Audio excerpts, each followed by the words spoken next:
Hi, I'm Ruth, and this is my little girl, Elsa.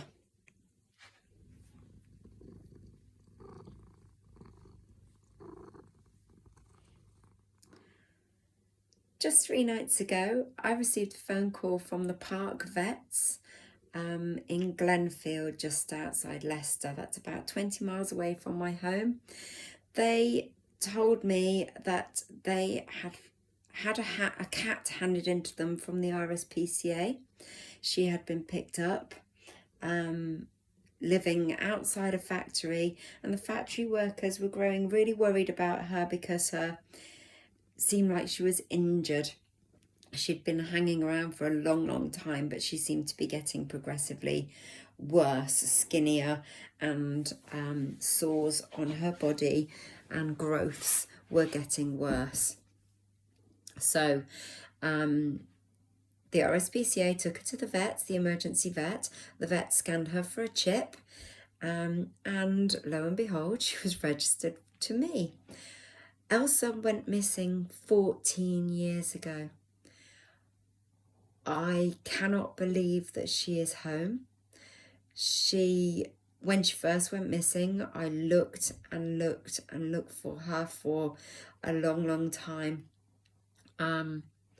And ultimately, I guess I gave up. But it just shows you should never give up.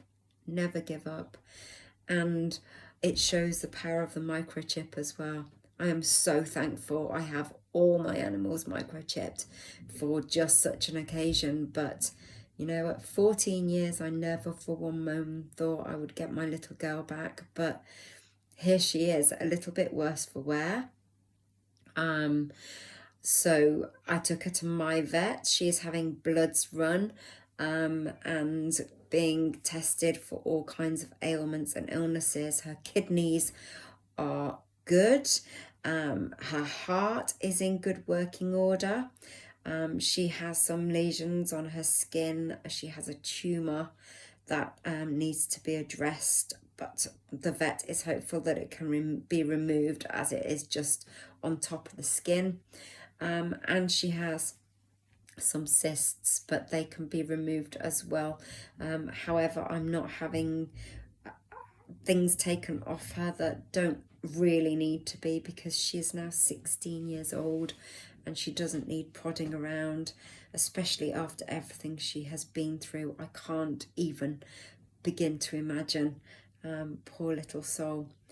I have had so many messages from people since I posted it on Facebook that she had been returned to me after 14 years. So many well wishes, and I'm truly grateful for that. One question everybody keeps asking is, did she recognize me? Well, I've asked her, but she's not telling me. She was always such a loving cat when she was young, and she still is incredibly loving. Whether that's because she recognizes me now, or whether that's just because that is her nature and she is desperate for some human attention after all those years. I don't even know if she was living rough for the full 14 years, but from the state of her, she was living outside that factory for a long time, and from what the factory workers said as well. But here she is, my little girl.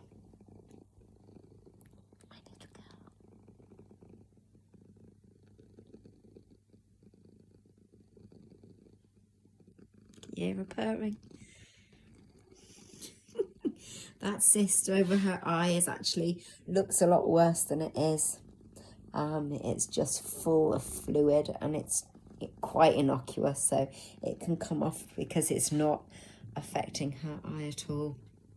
So that is Elsa'S story. She has been doing goodness knows what for 14 years, living it up, and now she's a little old lady. She is home, and she won't be going out. She will now become the most pampered house cat in the world. I have other animals, but currently I'm keeping them separate so that she has time to heal and adjust and just relax and be at peace, really. Yes, I don't imagine it'll be, I imagine it'll be quite some time before I introduce them, because she's got a couple of procedures to go through and things before that happens. So I don't want to overwhelm her.